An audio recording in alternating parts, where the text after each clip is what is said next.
but then we haven't started yet. Okie dokie.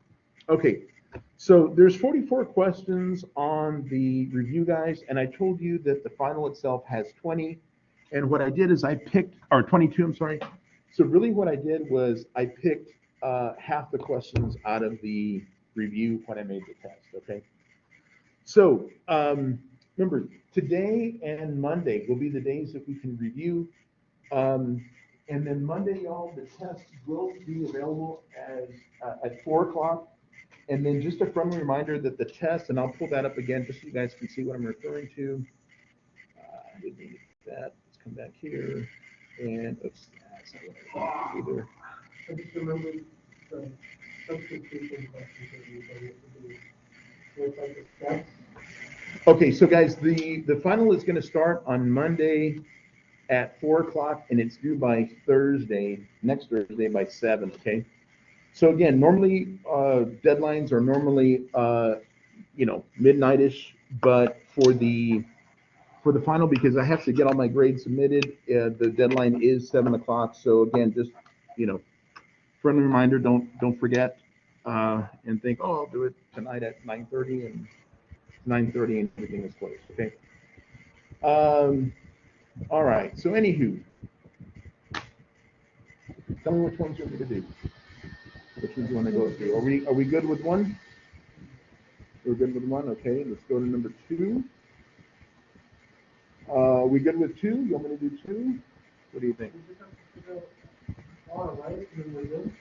Find the R, and then you're good. Let's see, I heard something in the chat box. Let's see. Yeah, 6 and 11, definitely, Thomas. We'll definitely do 6 and 11. Yeah, so we'll go through, we'll get there, Thomas, but don't worry, I've got it mentally marked. We're going to do number 6 and number 11. Let's see, what about number 3? Any of you guys, are we good with number 3? Right, we know how to do that. Use the little table, right? You can find it. Easy breezy cover girl. All right, what about number, okay, so what do you guys think? Do you want to go through a graphing problem? Okay, hold on. My question is, do you want to go through this one? Do you want to do the graphing problem? Yeah. Oh, yeah. I mean, your notes tell you all of them. I just want to make sure that, like, if you guys are good, I'm fine with that too. I just want to make sure you guys are good with it. Yeah. We're good? Jennifer, you're good? Christian, you're good? Yeah? Okay. Don't be shy, guys. Okay. John, you were talking about how do I graph. You're good on this one, or you want me to do it? Okay, you're good. No, you were asking about tangent and cotangent, right? Okay, but so if you were going to do this one, wouldn't be my first step to be to graph 1/3 cosine x, and then once I graph 1/3 cosine x, which would look something like, I'm going to kind of like outline it like this, and it would come like this, right? And then I can do. It's just that I forgot the process. Yeah, but are you good with this one though? Yeah. Okay. Okay, so let's take a look at number 6.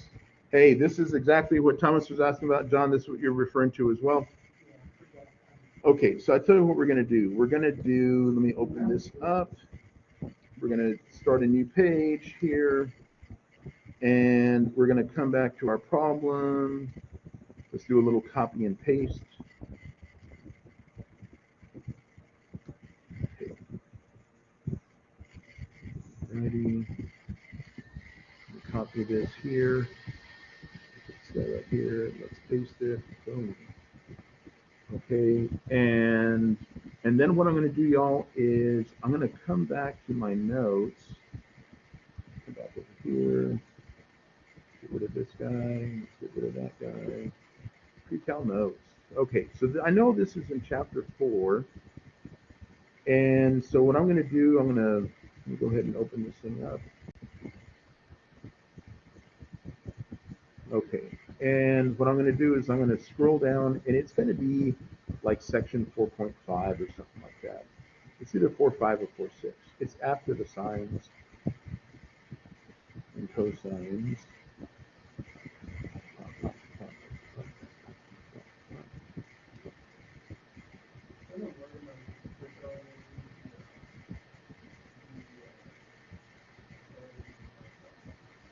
The what now? Oh.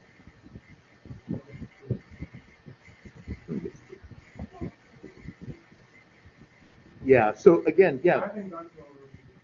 yeah. So that's the key, right? The key is really to make sure that we go through the entire review so that, here we go. This is what I'm looking for, y'all. And I know did I pass it already? I may have. This part right here. This is what I'm looking for. So I'm going to do another little copy and paste here, y'all. So let me do this. Here we go. Okay, let me copy this. And I'm going to come over here. And let's see. I'll just place this right next to it. All right. So let's see. Let's see what we're going to graph. We're going to graph y equals 4 cotangent of pi x. Okay. Okay. So y equals 4 cotangent of pi x. Okay, so we got some steps here that we're going to follow. Okay, so here are the steps, and this is how we're going to do graphing either tangent or cotangent. And it says follow these steps. Okay, so write down the problem. Oops, write down the problem one more time. Y equals 4 cotangent of pi x. Okay, so it says find the period p divided by b. So look where the b is. The b is the number in front of my x, right? So yeah, we're going to say the period is pi divided by b. Now, in this case, isn't b the same thing as the number pi? So isn't my period going to be 1 here? Right? But that's for sines and cosines, right? So look, all I'm doing right here, John, I'm just reading that part right there, right? Find the period p divided by b. Okay, now, to find the vertical asymptotes, we're going to solve the equations for cotangent. We're going to solve bx equals 0 and bx equals pi. So again, in my case here, y'all, b is the number pi. So we're going to say pi x is equal to 0 and pi x is equal to pi. So this is telling me that x is equal to 0, and this is telling me that x is equal to 1, right? So these are our vertical asymptotes. Okay. Let's see. And then to find the new values by recalling the following table. So again, I'm looking at this one here, y'all, because we are dealing with a cotangent, right? So we're going to solve the equations. It tells me right here. For cotangent, we're going to set up these pieces. Okay. So we're going to set up pi x equals 0. We're going to set up pi x equals pi over 2. We're going to set up pi x equals 3 pi over 4. And we're going to set up pi x is equal to pi, okay? And all I'm doing, y'all, is I'm just reading this piece right there, okay? So let's take a look here. So again, we've already done this part here. This is x equals 0. We've done this one here. This is x equals 1. So now, if I come back to these, remember, I can multiply both sides by the reciprocal, 1 over pi. So this pi and this pi are going to cancel. And this pi and that pi are going to cancel. That's going to tell me x is 1/2. I'll do the same thing here. Multiply both sides by the reciprocal, 1 over pi. So those pi's will cancel, and this is telling me that x is equal to 3 over 4, right? So now, we can make a new table. So my new table is going to look like this. It's going to look like x, and then we're going to have pi x. So let's see. X is 0, and then it's 1/2, and then it's 3/4, and then it is pi, or I'm sorry, not pi, but 1.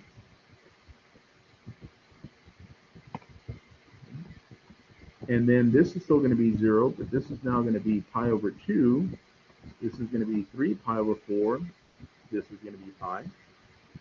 And the next part of my table is going to look like this. Okay. So cotangent of 0, this is undefined. Cotangent of, let me see, Oh, you know what I did? I forgot pi over 4. I forgot this guy right here.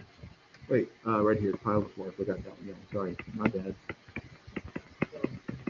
Yeah, x is 1/4. Okay, so I got to fix my table because I missed one. That was my bad. Okay, let's start this part again. No biggie. We'll just go like this. Okay. So x. All right. So we had 0. We had 1/4. We had 1/2. We had 3/4, and then we had 1. And then we had pi x, which was 0.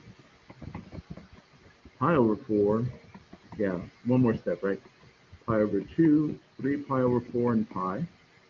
And then we have one more, which is cotangent of pi x. And this one is undefined, right? And then it is 1 and 0 and -1 and undefined again. And then remember what we had in front? What was the number we had in front? We had a 4, right? So remember how we did these, y'all? We just basically did them in pieces, right? So this is still undefined. This is 4. This is 0. This is -4, and that's still undefined. Okay. So, Thomas, one thing I want to get back is, when it's asking me over the domain, where is my X-intercept? I know it's asking me for all that business, but what I want to point out is if I'm able to do this piece here, then I can see if I can figure out, kind of what's happening, right? So look what it's asking me to do. When I come back to my problem here, and it says, over the domain from 0 to 1, where do we have our X-intercept?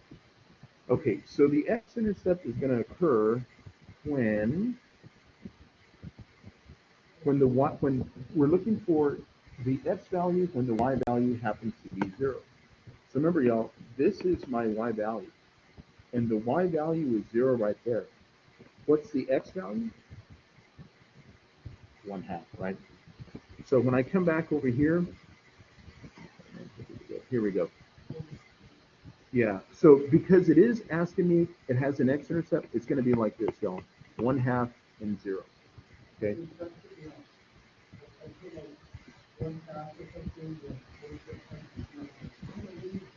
Because it's asking you for the coordinates of the point, right? Yeah. Okay, so let's come back here and let's answer the first part right here. So we're going to go, we got to do a little fraction, 1/2, comma 0, close my parenthesis, check it, and yes, right? Okay. All right, so now it's asking me what points are midway between the X-intercept found in part A and the asymptote. Okay, so again, I'm going to come back over here and I'm going to look at my table, right? So remember, these values here, y'all, I'm going to highlight them in green just so you can see what I'm referring to. So these values right here are my my asymptotes, right? Those are what my asymptotes are. So it's asking us, what are the points in between the asymptotes and this one right here? So what I'm looking for, again, coordinates, right? So look, here's the X value, here's the Y value. So 1/4 and 4, and 3/4 and -4, right? Those are the points that it's asking me to find, because again, if I come back to the problem, it says what points are midway between the X-intercept found in part A and the asymptotes, right? So it's those points right there, right? The X value with a Y value and the X value with a Y value. Okay, so let's go ahead and enter those values in. So we'll come back over here and we're going to say 1/4. So let me do it like this. Not 1/4 and 0, but look, 1/4 and what? There you go. Good. Okay, 1/4 and, oops, that's not what I wanted to do, comma 4.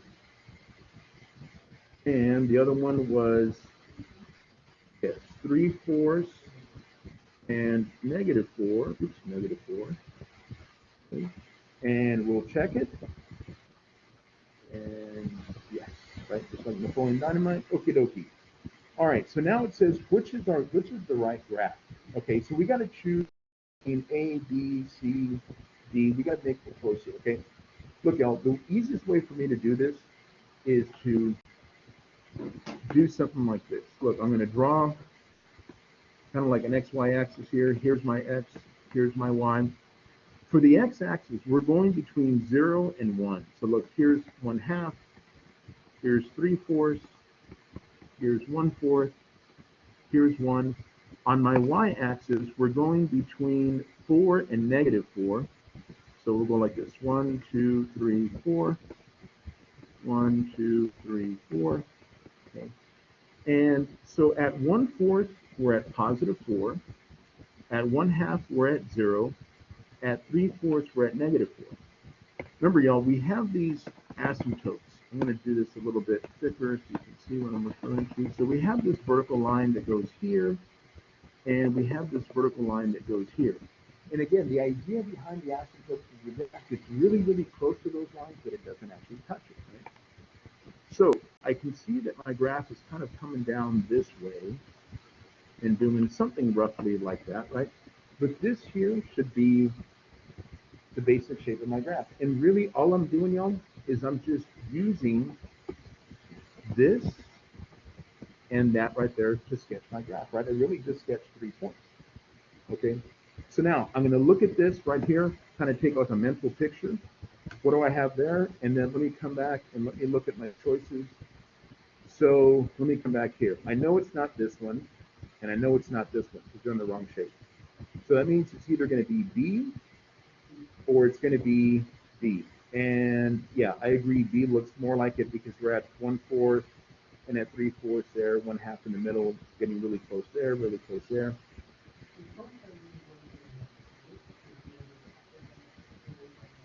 Well, again, look what I'm doing. I'm coming back to this right here. I'm using this tangent. So tangent does have some negative, yeah, tangent does have some negative values, right? Okay, so let's check it. And yes, we got it. Okay, so now, let's see. Okay, so now look, there's a second part to this problem. So now they're giving me a new equation, y equals -1/4 cotangent of pi x, okay? So look, y'all, I'm gonna come back over here. It's the same type of problem, right? The only thing that's different, so I'm gonna make my table just like the way we made before, right? And because we are now looking at y equals -1/4 cotangent of pi x, isn't this part here the same thing that we had here for our first problem, right? So the only thing that's different is instead of having the 4 in front, now we have a -1/4. That's right. So it's in, and it's going to be a reciprocal value too, right? So look, my x's are going to stay the same. This is going to be a 0. This will be, oops, 1/4. Forgot 1/4. Keep forgetting 1/4. 1/4, 1/2, 3/4, and 1. And everything else is going to stay the same. Pi x is going to be 0, pi/4, pi/2, 3 pi/4, and pi. And cotangent of pi x, this is still going to be undefined. This is going to be 1, 0, -1, and undefined. And then now the only thing that's different is that we have a -1/4 in front of that cotangent of x, right? So now, how is this going to change? Well, this is still going to be undefined. But now, -1/4 times 1, -1/4. -1/4 times 0, still 0. -1/4 times a -1 is a positive 1/4. And that part is now undefined, right? Okay, so we got that. Again, really important for me to make my table, because now that I know what my table looks like, I can come back to my problem and say, okay, where's my x-intercept? Well, let's come back over here. Isn't the x-intercept still at the point 1/2 and 0? Okay. So let me come back here. And let's go 1 over 2, comma 0. Okay, let's check it. All right. Okay, what are my points that are between, that are midway between the X-intercept and the asymptotes? Let's come back over here. So look, y'all, we're gonna find those points, 1/4 and negative 1/4. So 1 over 4 and negative 1 over 4, and then 3/4 and positive 1/4, right? Okay, so let me go ahead and sketch those in here or plot those points. So 1/4, how much was in at negative 1/4?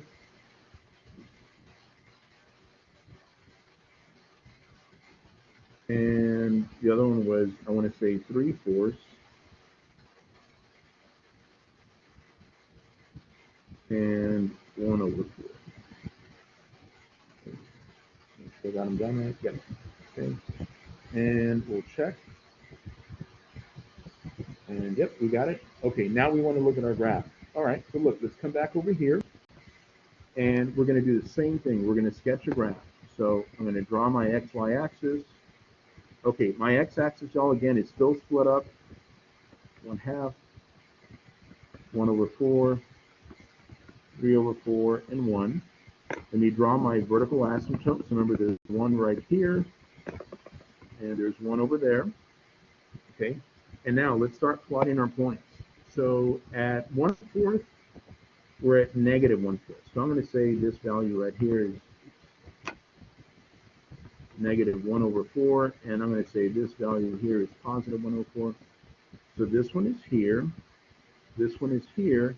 At 3/4, we're at 1/4. Again, my graph should start looking something like this, right? So again, I'm now going to take like a mental picture of what I have right there. And then I'll come back over here, and I know that's not it. And looks like this shape, but it's in the wrong spot. Y'all agree it looks like choice C? So let's pick C. Check it. There. And we got it right? And there we go. Thomas, let me check in with you. Did it make sense how we're able to do number 6? Are we good so far? You can either give me a thumbs up. Yeah, we're good. Okay, awesome. Good. Just checking with you. All right, excellent. So let's come back. I know that looks really weird. Okay, let's come back over here. We did number 6. We'll definitely get to 11 too. Let's just kind of keep moving along and take a look at number 7. Find the exact value or state that the expression is undefined. Anybody have a problem with this one? Are we good? Arc sine, right? So when it's sine inverse, y'all. So one thing I want to mention, and I'm glad that this problem came up, because I want to look at 2 problems. If you look at problem number 3, and you look at problem number 7, okay, I know one of them has a negative 1/2, and this one has a positive 1/2, right? The difference between these 2, y'all, and the other difference, I know one of them is asking for angle, or asking for degrees, and the other one doesn't say degrees, so it's understood to be in radians.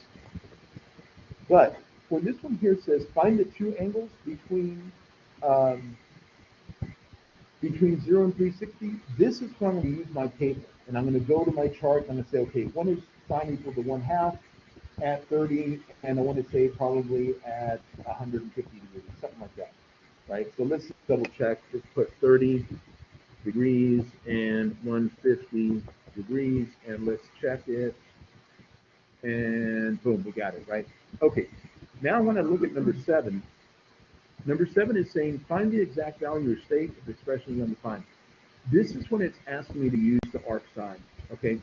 So if I were to grab my calculator real quick, let me turn this thing on, and I'm going to make sure, so guys, I have an older calculator, and my calculator, when I do get radian values, it doesn't give me like pi over 7 or anything like that, it just gives me decimals, right? So I'm going to keep mine in degrees just because mine's a little bit older, and I'm going to go sine inverse, or arc sine, of a negative 1 over 2, and I want to say I'm probably going to come up with negative 30 degrees. Is it negative 30 degrees? I'm sorry. Right, 330, right? But I can leave it as negative 30, but what would this be in terms of radians? Anybody know? How do I convert? Remember how to convert? to negative pi over 6. Remember how we do? We take that value and we multiply it by pi over 180, right? It would end up being pi over 6. So I want to use that one, pi over, or negative pi over 6. So look right here, y'all. I'm going to go negative fraction pi over 6. I'm going to check it, and we got it. Okay. So one of the differences between number 3 and number 7 is that in number 3, and I'll get to your question right now, John. In number 3, I want to emphasize, look what it said, find the 2 answers. Okay, so I'm going to have 2 answers on number 3 because tell me you should have 2 answers. When I get to number 7, y'all, and this part looks a little bit tricky, and we went over this, but I know it's been some time, but I'm gonna come back to my notes over here because I know we did this, and it's just more towards the, here we go. Okay, when we're talking about inverse sine, the values that I should be coming up with should be numbers between negative pi over 2 and pi over 2, or in degrees, negative 90 degrees and 90 degrees, okay? If I come up with a number, so like earlier you said 330 degrees, but that would be the reference angle. I don't want to use 230 because that's not between negative 90 and positive 90. I need to make sure that my values are between those 2 numbers, okay? So this is a part that, guys, if y'all have problems like this, you definitely want to be able to come back and reference. Hey, you know, when I use my arc sine or my arc cosine or whatever, I got to make sure that the answers that I'm coming up with fall in these intervals. Yeah, because remember, in order for a function to have an inverse, that function has to be 1-to-1. And a 1-to-1 function means if you draw a horizontal line, if you hit it at more than 1 point, it's not 1-to-1. So what we do then, John, is we say, look, let's restrict it. Yeah, let's restrict it to where it looks, and I'm trying to even do a little further, but we're only looking at the values between negative pi over 2 and pi over 2. So like this kind of curve as it's kind of coming from the bottom up to the top, because in between that piece, you draw a little horizontal line segment, it's not going to hit anything else. I'm sorry? The minimum value? The minimum value?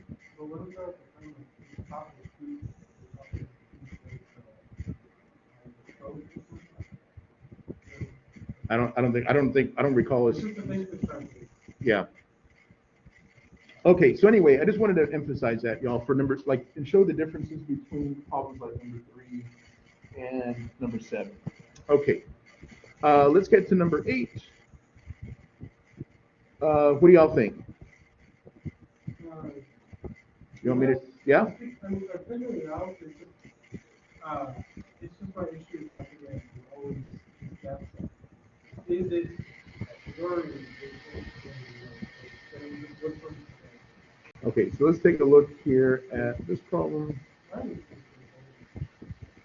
Okay, let me. Okay, so it says, and I want to say that the directions for this particular problem y'all said, simplify the expression, write the final form with no fractions. I'm sorry? This one's the same one I had to do. Okay, so first thing we're going to do, we want to write it without fractions, right? So everybody agree that secant can be written as 1 over cosine x. I'm going to think of this as sine x over 1. How can I rewrite cotangent? Very good. Cosine x over sine x. Excellent. Okay. And now we're just going to start canceling stuff. So cosines cancel, sines cancel. What's our answer? Just 1, right? Because it says write it without fractions. So there's my answer. My answer is 1.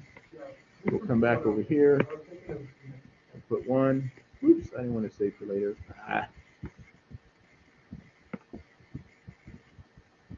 Okay, number 8. I think I had already put 1. Let's check it. No diggity, no doubt, right? We got it. Okay, so now let's take a look at number 8. Okay, so let's go through this problem here. Let's see if we can't figure it out. Okay. All right, let me do a little copy and paste. And Thomas will definitely get to number 11. Okay, so it says verify that the equation is an identity. Okay. All right, so first thing I'm going to do, y'all, because I am doing this, using identities and stuff. So y'all, we have all these formula sheets here, right? So again, you're wondering where am I coming up with the stuff? Right here on our main page, pre-cal notes and formula sheets. Click it, and I'm going to click on fundamental trig identities. I'm going to go ahead and open this thing up. Okay. So the first thing I noticed in our particular problem, y'all, right here, is that we do I know there's a negative in front. I'll deal with that piece in a minute. But I want you to notice there's a cosine of negative x right there, right? So here in my trig identities, right over here, it says cosine of negative x is the same thing as cosine of x. So if you have a cosine and there's a negative value on the inside, you could just write it as the cosine of that value. So let's come back over here and we're going to say, look, first thing I'm going to do is I'm going to write this as the negative cosine of x because we're able to drop that negative sign there, right? Plus secant of x, okay? And I'm going to try to do this in steps, okay? What we did here was our even and odd business, and you might say, how do I know it's even and odd? Because right here it says those are even and odd, right? Okay, now let's come back over here. Let's write this as the negative cosine of x plus secant. Can't we write secant as 1 over cosine? Okay, and what identity did I use? What identity did I use there? Reciprocal identity, right? Okay, so when we come back over here, and I'm going to say that's a reciprocal.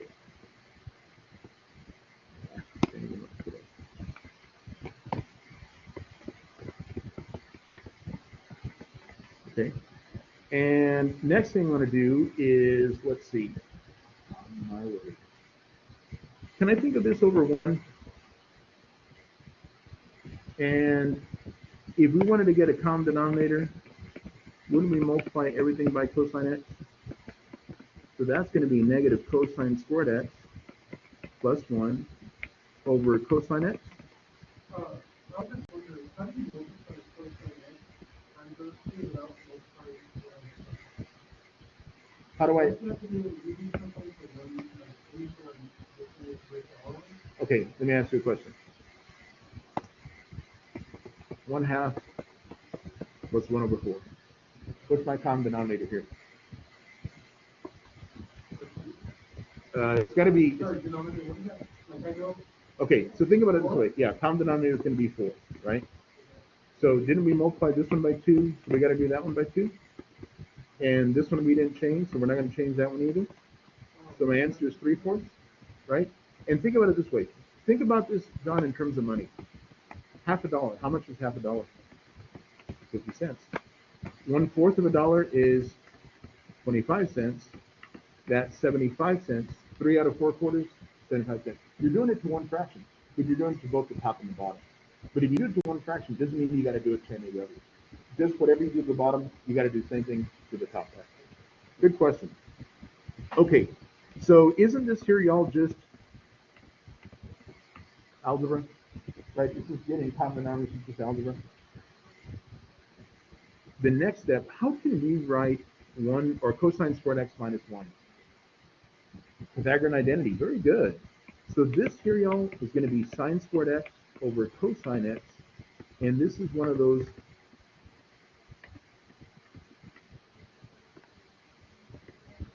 Yeah. This is one of those Pythagorean identities. So look, y'all, right here we have it as sine squared x plus cosine squared x equals 1. But remember, you can also think about this as sine squared x equals 1 minus cosine squared x, right? And that's exactly what we had right there. And then Jennifer says we can separate this by writing this as a sine x over a cosine x times another sine x. And this is, again, using one of those, let me come back over here. I think this is a quotient identity. Or maybe it's still algebra, I'm not sure. We'll get to that part in a minute. Let's see. Okay, so we know that this piece here, isn't that going to be tangent x times sine x? And I want to say that's what we were trying to get to. Okay.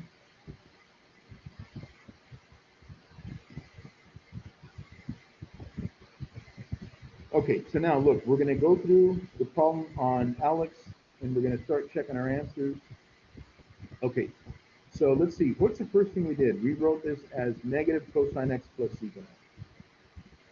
So right here, we wrote negative cosine x plus secant x.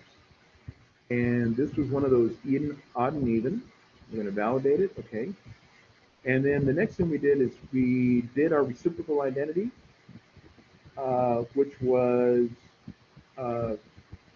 cosine x plus 1 over cosine x.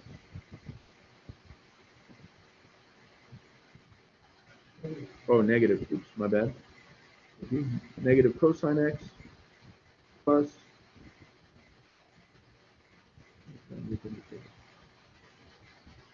There we go. 1 over cosine x. And this was one of those reciprocal identities. Okay. And then from here, we did this using algebra. So I'll write it as, well, I'll write it exactly as we have it. Negative cosine squared x plus 1. So negative cosine squared x plus 1. Oh, it's a fraction though, isn't it? Oh, yeah, I know. And it would have done it, right? Negative cosine squared of x plus 1 over cosine x. And wasn't this algebra? Okay, and then what do we do next? Yeah, covariance, so sine squared x over cosine x. So fraction sine squared x over cosine x. We're in identity, so we're good so far. And let's see. Can we just go from here? And then just, yeah, let's try that. Let's just try writing tangent x sine x. So let's go tangent x sine x. And we're going to say we use the quotient rule here, validate it, check it. Boom. So there you go, right? Pretty straightforward, right? And guys, all I'm doing when I'm doing this, just going back and referencing my formula sheet, right? Because it's all like this. So good. Okay, let's take a look. Let's keep moving along here. And this was number 9. Let's go to number 10. What do you think? Use the addition or subtraction formula to find the exact value in simplest form. Anybody want it?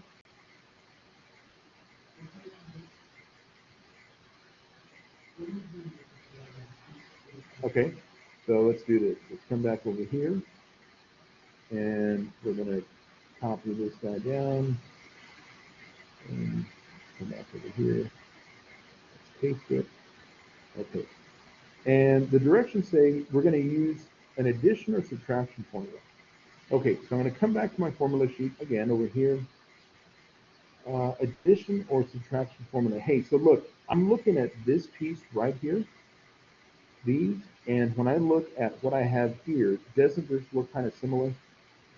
Right? So it's telling me that, look, I'm either going to use the first one or the second one. I'm either going to use this guy right here, or I'm going to use that one right there. So what's telling me is, look at, there's a plus here and there's a minus here. Excuse me, and there's a minus here and a plus right there, right? So when I come back to my problem, plus on the top, minus on the bottom tells me tangent u plus v. Okay, so let's do that.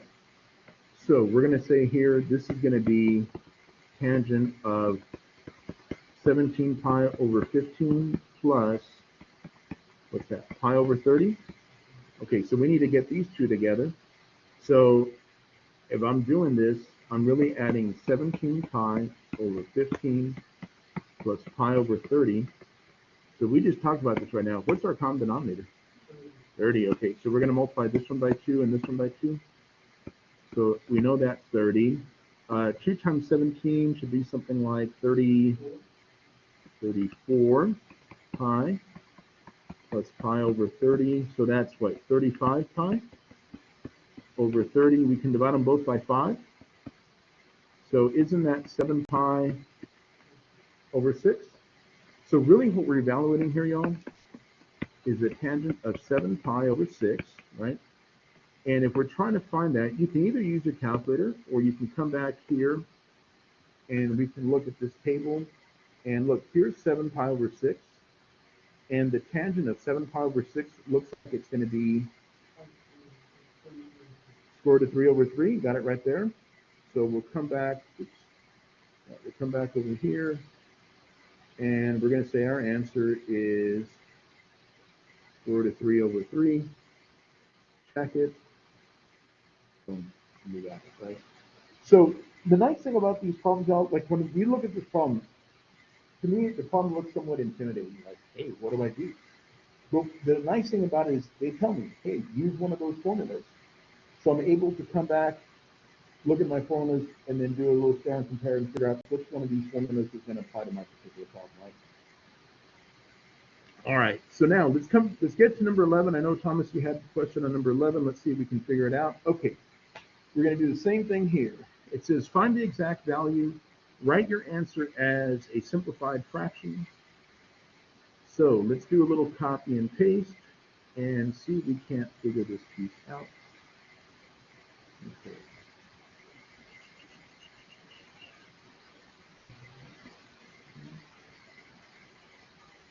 All right.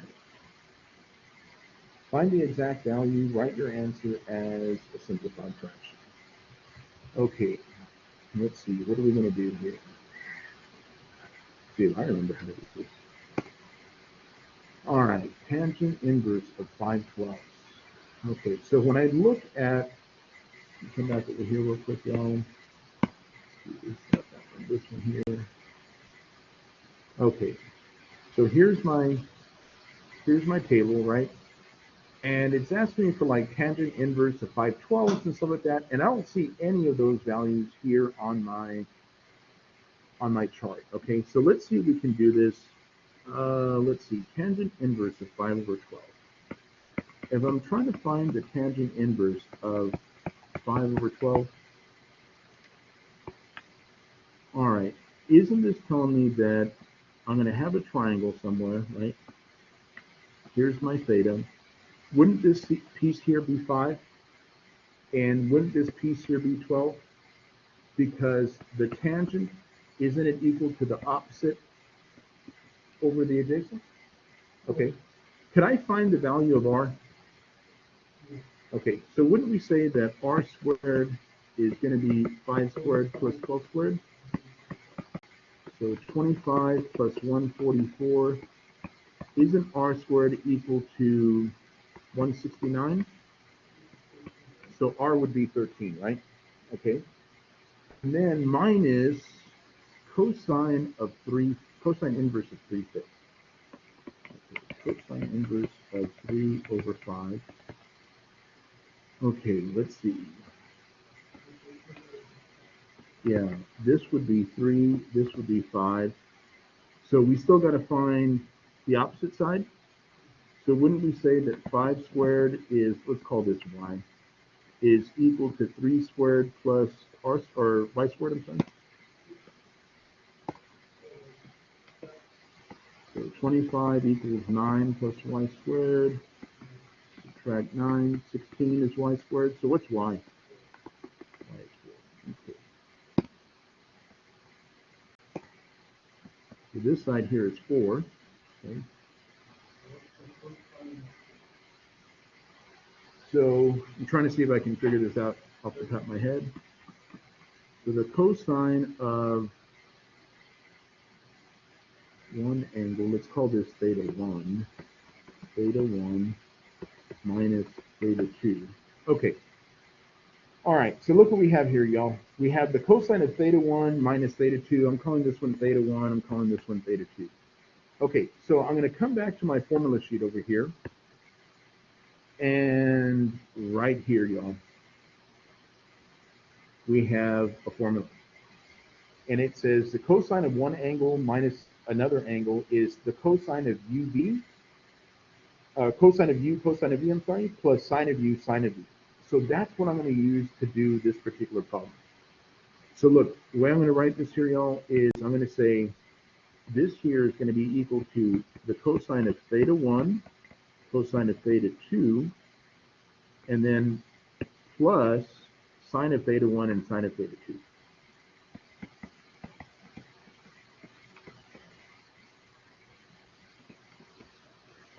Okay, before I go on, are we good on how I came up with that? We're good so far? All right. Let's see, cosine of theta 1. So isn't the cosine the adjacent over the hypotenuse? So wouldn't this be 12 over 13? Cosine of theta 2 is 3 over 5. Plus the sine of theta 1 is opposite over hypotenuse, 5 over 13. Sine of theta 2 is opposite over hypotenuse, 5 over 4. Okay. Yes. So, yeah. So 12, when we multiply here, isn't this 36 over 65? Plus 25 over, is that 52? Okay. And then we got to add these two together. So, John, on your calculator, will it actually do it? Will it just add those two together? Okay. And I'm going to try to do this on my calculator here too, y'all. I think it'll actually do it for us. Yeah. Actually. I would think the simplest way to get ugly numbers with them is pretty wrong. You really give it something less than like 1 volt. Yeah. I'm just curious to see if this calculator will do it too. 52. Okay.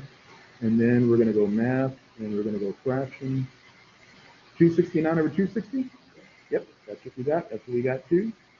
So we'll come back over here. Where are we? Here we go. 269 over 260. And we'll check it. Oh no, we did something wrong. Man. What did I do? Yeah, let's see. Is it guided solution? This one here? Yeah.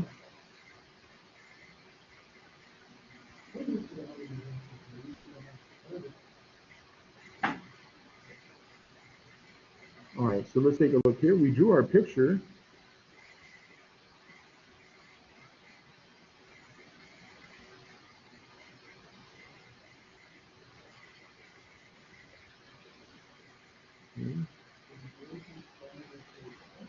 Well, let's come back and let's take a look. I might have made a mistake somewhere. It happens. Tangent is opposite over adjacent. So this is 5 over 12. And that side is, this side is 13. Right? Yes. And cosine is, let's see, 3 over 5. That's right. Okay. And it's a cosine of one angle minus another one. Did I use the wrong formula sheet? I don't think I did. Cosine U, cosine V, sine U, sine V. Alrighty. Back here. Cosine of the first one, which was 12 over 5. Cosine of the second one, which was 3 over 5. Plus sine of the first one, 5 over 13.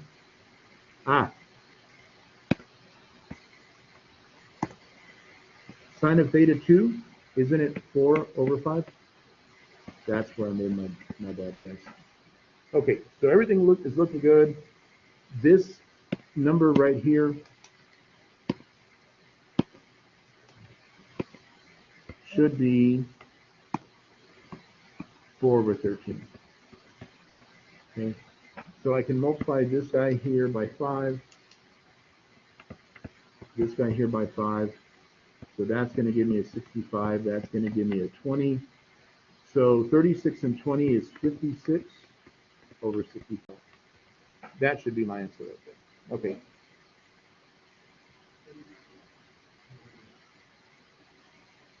Yeah, I shouldn't have canceled. Take a look here. If I multiply straight across,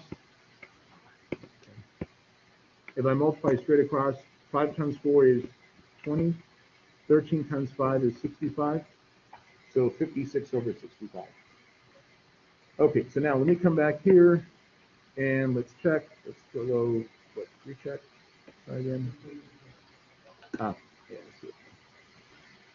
Okay, so the top number was 56. Bottom was 65. And recheck it. Boom. And we got it. Okay, that was my bad. When I wrote it down, I just had it down the wrong way. All right, so Thomas, was that better? I know I made a little boo-boo there, but was that better for number 11, at least in the process and how we went through it, kind of drawing up our 2 triangles and then using that formula? So that's really what that was really kind of what my intention. Good, I'm glad it helped. That was really my intention of how to do that problem there, is just draw it out, right? Because we know what tangent inverse means. So guys, one thing I want you to notice is, remember, my first step when I was doing this problem was, okay, how do I find the inverse tangent? Yes, I can use my calculator, but my first step is I always reference this one here, because if it's not one of these numbers, that means it's going to be like some kind of decimal approximation, okay? So if my numbers aren't in here, then I'm going to go ahead and draw my picture. And the thing is, if I start using my calculator, maybe a more sophisticated, John, I'm going to ask you to do me a favor. Can you type this in your calculator exactly as it is? I'm just curious if your calculator will give you that answer, 56 over 65, if you type in exactly what we wrote there. And that's the thing, right? So because there's too much assumption. there's too many approximations going through the problem. I would have to really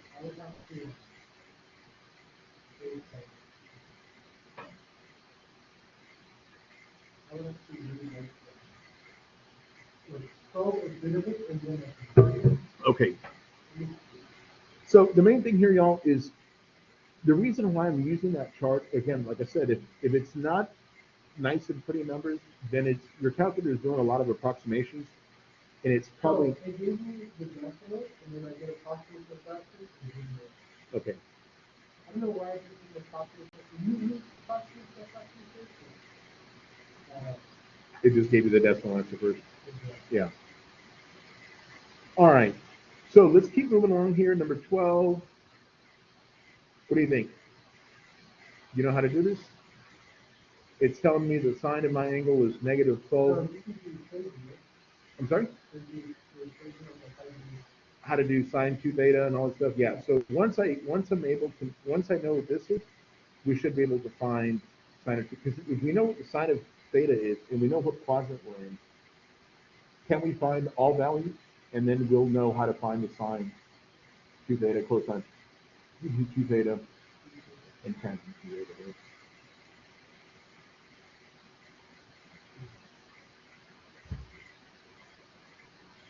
All right. So again, y'all, if you see a question that fits your curiosity, let me know.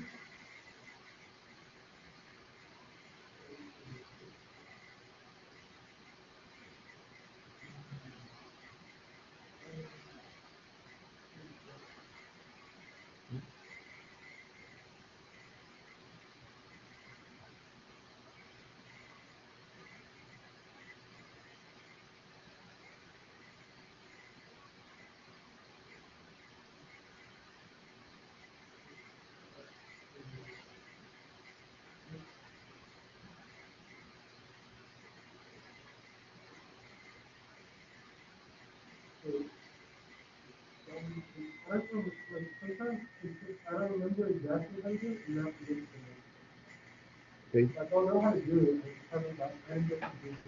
Yeah, so I don't know how to do it. Okay, so look what part one is asking me to do. It's asking me to find when is the cosine equal to the square root of 3 over 2? Yeah, beta. When is the cosine of my angle equal to the square root of 3 over 2? First thing I'm going to do, boom, come to my chart. Looking at cosine, square root of 3 over 2. What value are we at? Pi over 6? Any other ones?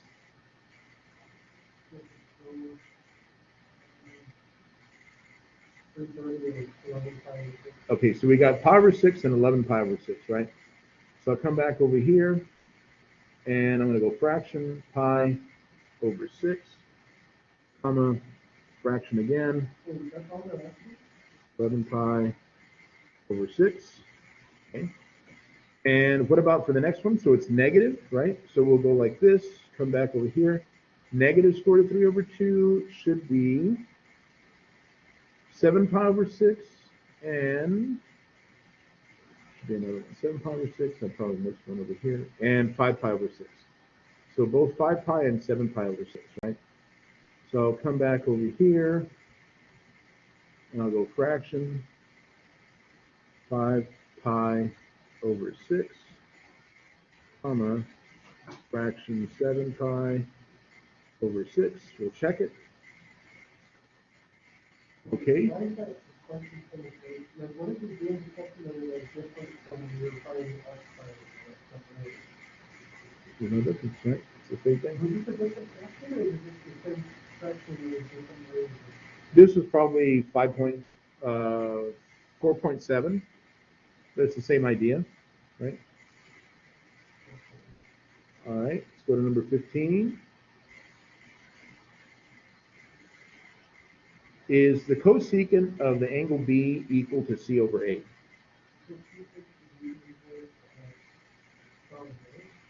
So let's come back over here. So cosecant is the reciprocal of sine, right? So wouldn't sine be B over C? So then the cosecant should be, and so are they giving me C over B? So we're going to say, that was a pretty easy problem, wasn't it? I hope you guys have 15 on that test, right? Laugh as you know exactly. Guys, I made the test on Sunday. What questions are there? I don't remember off the top of my head. This is probably one that's on the test. So, but haven't we done this question like 108 times? Yeah. Right? Yeah.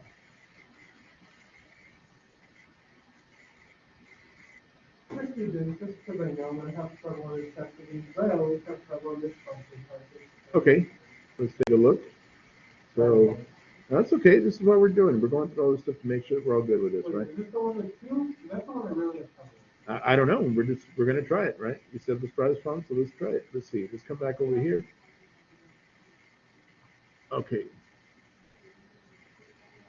Yeah, you would have to find the second time again. That's the one I really. That's one you struggle with? Okay, so look what it's asking me to do. It's asking me to find a value for little b. Okay, so we're going to try to find little b. Let's see. Oh, my goodness. Well, number one, could we find the value of a? So wouldn't we take 34 and 98, add them together? Yeah, so 180 minus 34 plus 98. 48, right? Okay, so we know that that angle there is 48 degrees, right?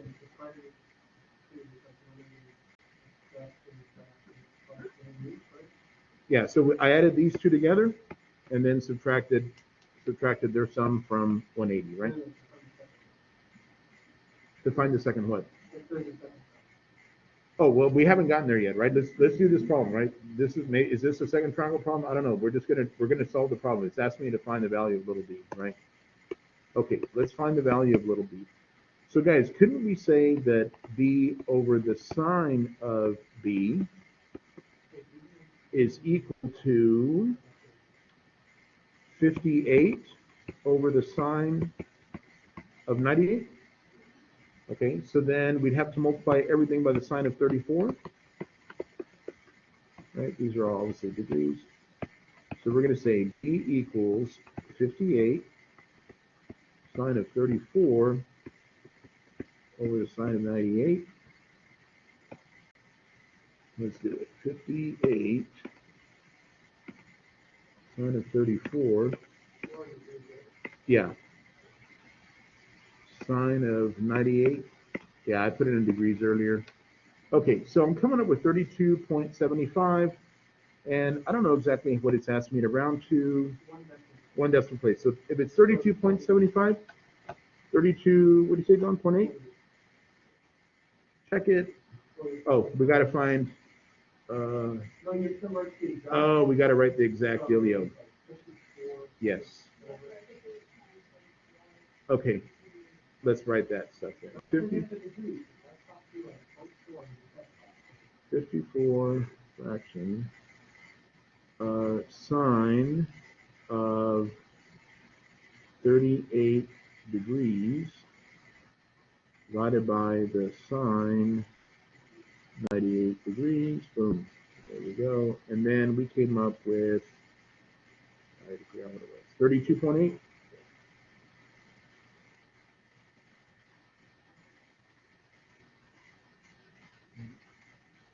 That's it. Oh no, what did we do wrong? Oh, it's 34? Okay.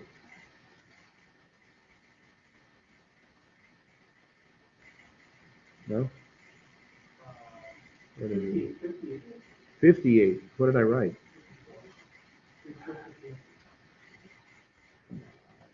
You know, they know what we're doing. There we go. Okay, and we already found the value of A earlier. A was what, 48 degrees? 48 degrees. Boom. Check it. Good. Now, okay, now we got to find the value of A. Okay, so yes, so let's go A over sine 48 equals 58 over sine of 98. So A is 58 sine 48 over sine 98. Okay. Let me put this in first. 58, 48, 98.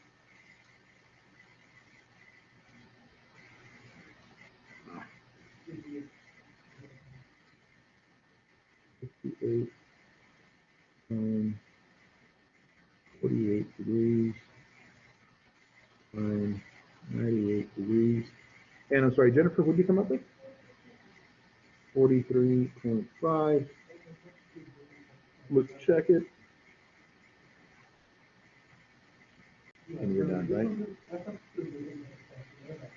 It's all right. Okay, so like something like this? Do we have one triangle? Do we have two? All right, so let's do this one here.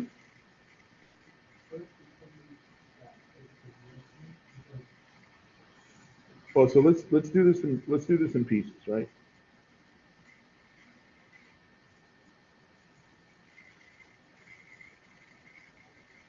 Okay. I'm going to paste this guy here. Boom. Okay. So information is given about triangle ABC. Determinative information gives one triangle, two triangles, or no triangle. Solve the resulting triangles. Round the lengths of sides and measure angles to one decimal place if necessary. Okay, first thing I'm going to do, draw myself a triangle. There it is. Okay, we know that angle B is 38 degrees. We know that side B is 32. And we know that side C is 23. So I'm going to call this angle C, I'm going to call this angle A, I'm going to call that little side A. So what could we find out? We could find out the value of angle C, couldn't we? Okay, so let's see if we can set this up. So I'm going to put it like this, y'all. I'm going to put sine of C divided by 23 is equal to the sine of, what, 38 divided by 32? So this would tell me that the sine of C is equal to 23 sine of 38 over 32, so that C would be equal to the sine inverse of 23 sine 38 over 32. Okay, so now that's what I'm going to do on my calculator here. Turn this guy on, clear it out. 23 sine 38 divided by 32. And we're coming up with 26.3. Okay, so C equals 26.3. Yeah, 26.3 degrees, right? Okay, so first thing I'm going to do now is come back over here. All right, so now I don't know if I have one triangle or if I have two, but I'm going to do this, y'all, as if I have one triangle. Okay, I'll show you how we're going to figure out if we have two. When you do this part right here, yeah, it would say there's no answer. It would say there's an error. And the reason being, remember sine, y'all? Remember when we did the sine graph? The sine graph, when we would sketch the graph, it would do something like this, and it kind of just waves like that. Do you remember what the height would reach? 1. And the lowest value it reached was -1. So, good question, John. This is a great question. If this value right here is either more than 1 or smaller than -1, then we cannot find the sine inverse, because sine only bounces between those two numbers, 1 and -1. So for whatever reason, if that 23 sine 38 divided by 32, if that number happened to be, I don't know, -1.9, it's not going to work. Or if that number happened to be 2.5, it's not going to work, because sine only bounces back between 1 and -1. Try it. And tell me, does it give you an answer? Okay, there you go, because it's not in the domain. All right, so take a look here, y'all. So we came up with 26.3. Okay, so now that we have that part, let's see what else we need to find. That was my angle C. So this angle right here, y'all, is 26.3. So the only other thing we need is what? We got to find, can we find the angle A now? Okay, so wouldn't A be equal to 180 minus 26.3 and 38 added together? So angle A would be 115.7 degrees. And so now the only other thing we need to find, y'all, is the little value of A.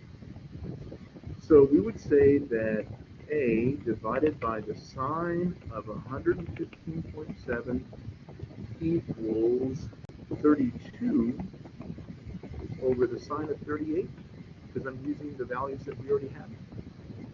And so that little a would be equal to 32 sine of 115.7 divided by the sine of 38. So let's do that part. 32 sine of 115.7 divided by 38.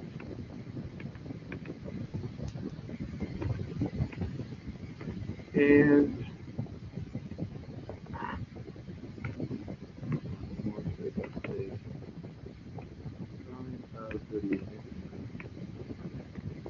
there you go, 46.8.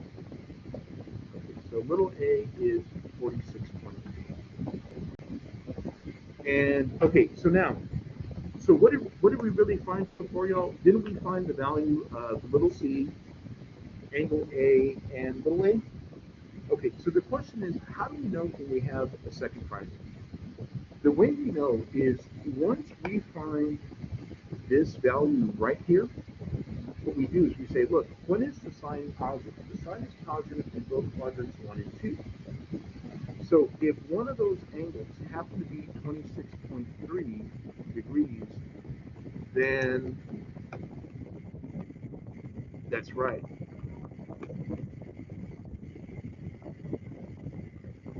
That's right. So we would say, look, it's possible that there could be a second angle called, say, C2.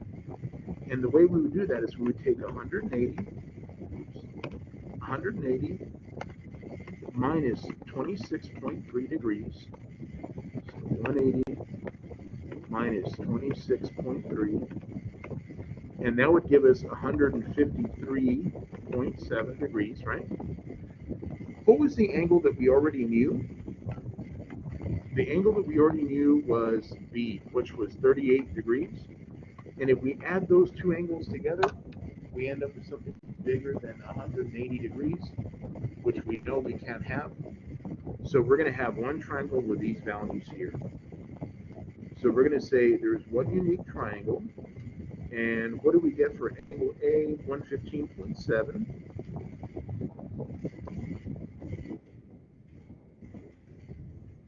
What did we get for C? Wasn't that 26.3? And then we got a value of little a of something or another. 46.8.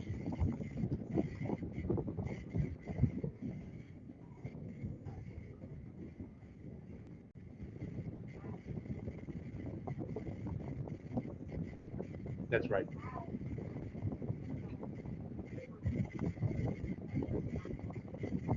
Yep. That's exactly right. So like let me take a look. Is this one okay? So there you go. Look. Yeah, but look, this is a problem that was on the review, right? Okay. Remember what I told you? Every question from the test comes from where?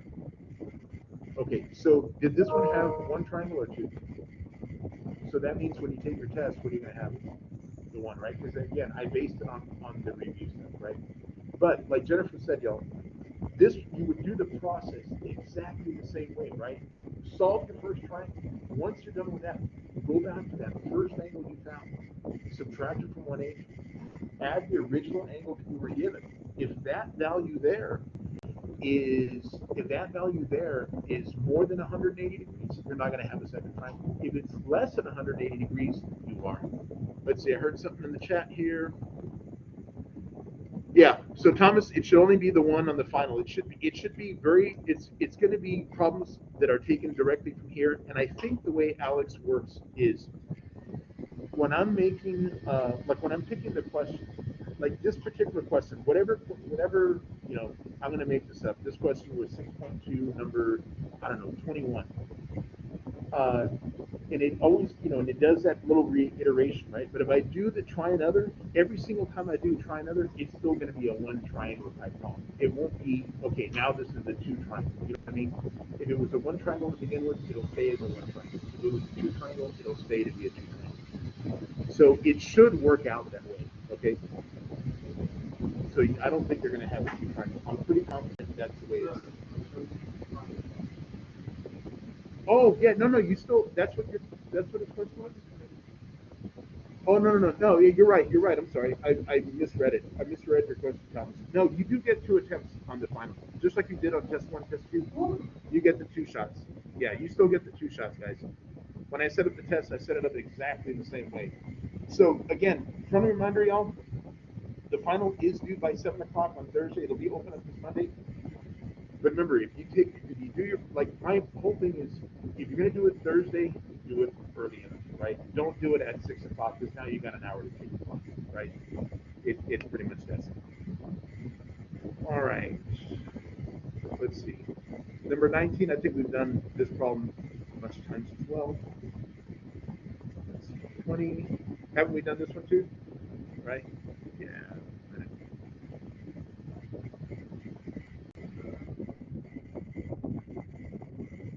Okay, so look what it says here. Solve triangle ABC subject to the given condition. Round the lengths of the sides and the measure of the angles in degrees to one decimal place. Let me ask you a question. Do we know all the sides? So what do we not know? The angles, right? So look, y'all, if I know all the sides and I don't know the angles, the law of cosines, right? See, where it be, boom, right here. And we could use any one of these forms right here, right? We can use any one of these alternative forms of the law of cosines.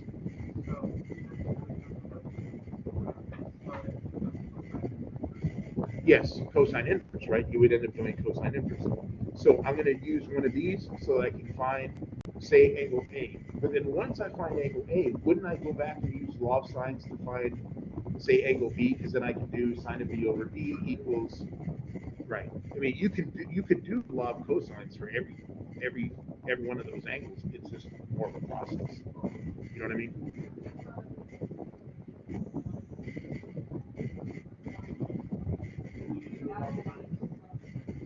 Yeah, yeah, yeah, definitely. Yeah, that's what I'm saying. So like, I'll tell you what. Let's just do the first part just to make sure that we're good. And again, guys, I know you guys are probably good with this stuff, but again, I want to make sure that there's no questions, that you guys feel good about this stuff. So let's do this. Okay, so we got this thing copied. Let's paste this guy over here. Yeah, you're right. Okay, so now look, this is what I'm going to do. I'm going to go right here, and I'm going to copy this piece. Boom. Copy it, come back over here, paste it. Okay, so let's do this to this. This is going to be straight plug and chug, y'all. So look, I'm going to write cosine of A equals B squared. So B squared is 16 squared plus C squared, 29 squared minus A squared, 24. Oops, my bad. I'm breaking my own rule. I'm going too fast.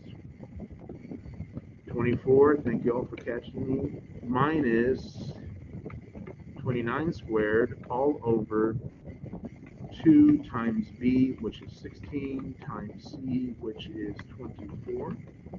And then so A is going to be the cosine inverse of all this business right here.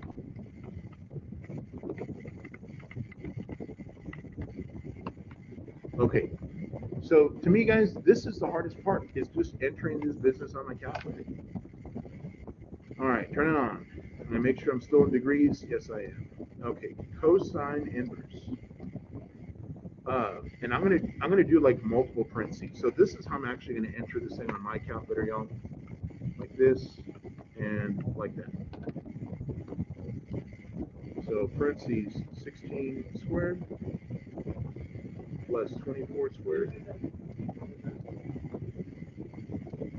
Yeah, yeah, yeah. You're probably gonna end up with a decimal. 2 times 16 times 24.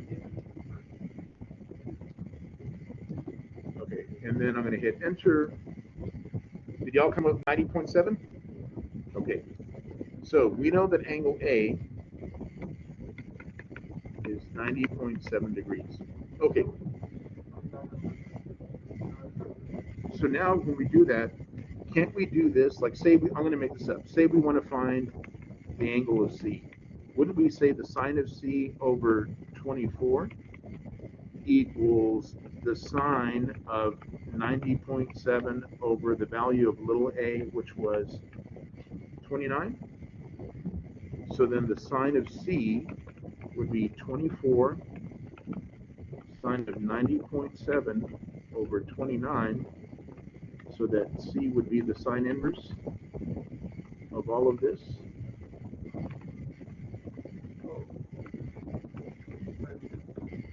Right? And so we'll go sine inverse of 24 sine of 90.7 divided by 29. And did you guys come up with 55.8? There you go. So C equals 55.8. And then we already know how we're going to find angle B, right? Yep, we're going to add those two up together and subtract it from 180, and we'll be done. So 180 minus 90.7 plus 55.8. And you said 33.5, and we got the same thing, right? So the only time that you really have to do the law of cosines is just once, and then use the law of sines, and then the last angle is always the easiest, breeziest cover goal one to do, right? So let's see, what did we get for A? We got 90.7, so let's just double check our answers. I wish they had that little beat every single time that I don't have to worry about. Angle B, what did we get? 33.5.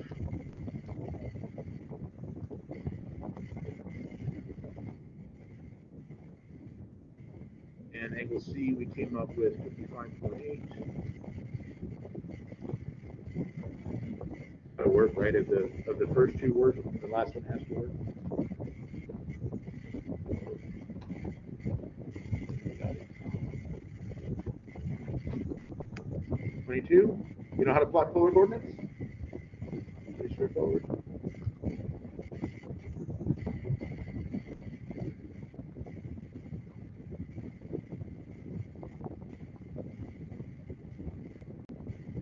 You know how to go from polar to rectangular?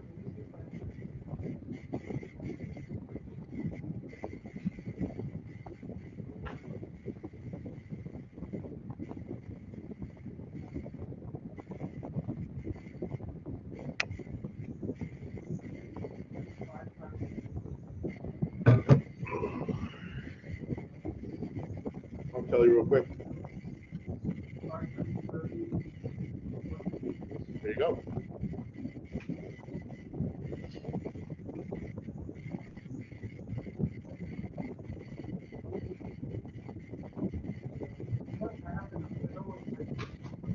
So you're good with this?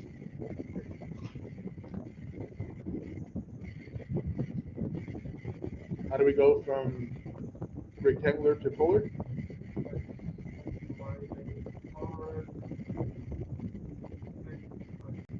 There you go. Yep, you got it. 45. And I'll tell you what, guys, we'll stop. You know how to graph? Remember how to graph complex? Graphing a normal point, right? Your real is like the x-axis, and your imaginary is the y-axis. Good. Guys, I'll tell you what. Let's stop at number 30. Remember, there's 44 questions. Remember, Monday we're going to review as well. Yeah, that's why the test is not going to start until Monday at 4, because we're going to come back on Monday to continue the review for the final. So look, I'll tell you what. Let's just take a look at a couple exploits. What I really want you all to do, guys, between now and Monday, try to do as much of this as you can, so that Monday we can come in. If there's any questions that you're not certain about, ask me. We can go over it again. Even if there's a problem, like I know we didn't go through all of them. I know we've skipped a few here. But like if we come back and you're like, how do I do 13? Let's do 13. You know what I mean? Any questions that we skip, let's go over them. Let me go to 27. Do you remember how to go from, this is in the complex form? Okay.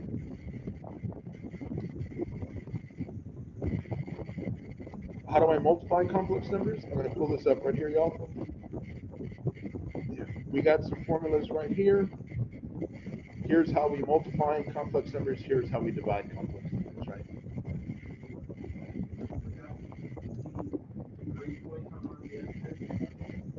Yeah, and again, if something like that happens, don't sweat it. It's not a big deal. Send me a picture.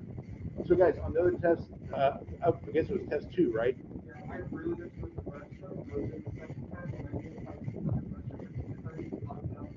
I didn't want to do this.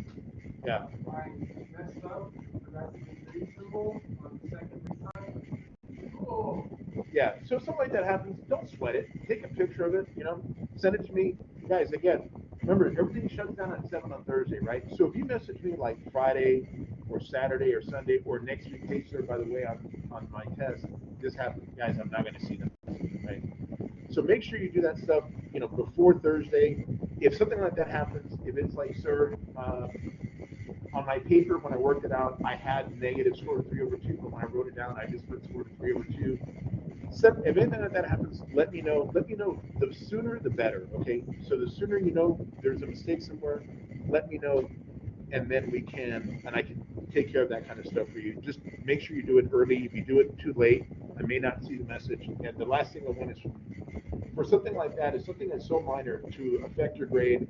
You know, if you end up with I'm going to make this up. If you end up with a 91 at the end of the semester, and your grade would have gone up to a 93, nobody cares. Why? Because of the grade book, it's just a letter book. It's an A. So whether you have an 89.5 or whether you have a perfect 100, it's still an A, right? Yeah. There's no number grades in college. Everything is because GPAs. So an A is worth 4 points, a B is worth 3 points, C's are 2, D's are 1, F's are 0. And the way your GPA is calculated is the number of the number you get, you know, your 4, 3, 2, 1 for A, B, C, D, F, and then the number of hours that class is worth. Okay, so look, let me do this real quick, y'all. Let me stop recording because this part isn't really